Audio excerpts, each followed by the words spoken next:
time për ty, kujt i dha drejt Kurtit apo Osmanit? Po mendoj që është shumë e qartë, shumë e thjeshtë fakti që presidentja ka shpërndar kuvendin dhe të nesërmën ka pasur një takim të dytë në të cilën potencialisht do të vendosë data zgjedhje. Konsideroj që me këtë vendim megjithatë, pavarësisht që ata kanë vendosur që ta shkruajnë që nuk prodhon ndonjë efekt juridik ky vendim, e konsideroj që për shkak të pozitës që zoti Matoshe tha më herët që është edhe politike, gjykata ka dashur të ruaj institucionin e presidentës dhe mos ta shkruaj edhe këtë fakt. Në momentin që s'prodhon, dekreti fakt juridik, kjo megjithatë përbën shkelje kushtetuese sepse nëse lëvizja vetë vendosje për presidentin faktikisht nuk është sankcionuar. Po, pajtohen plotësisht. Unë e konsideroj që ky vendim është në frymën e asaj të ruajtjes së rendit institucional, i jep edhe një shans kuvendit të Republikës Kosovës, sepse megjithatë nuk është konsumuar afati prej 30 ditësh, marr parasysh faktin që tha zoti Matoshi më herët e që ne kemi thënë edhe herën e kaluar këtë studio kur kemi diskutuar, sepse s'ka pas mundësi të afatit kohor, ne kemi qenë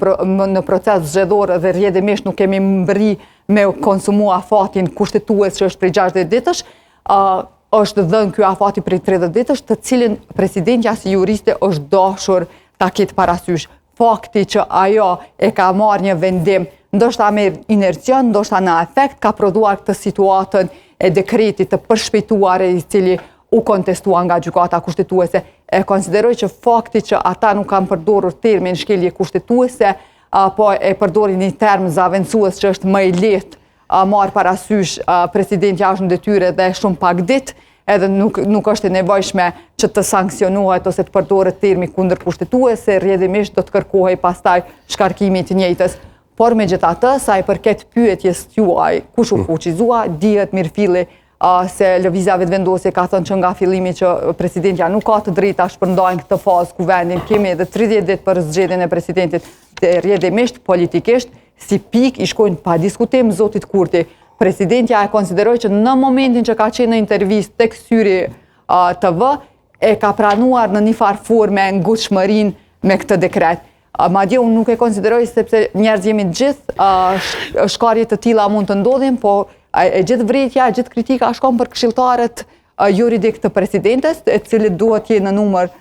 goxha të madhe, të cilët e kanë përsipër këtë detyrën edhe barën që ta këshillojnë në situata të tilla kur kërkohet urgjencë ndoshta edhe për vendime.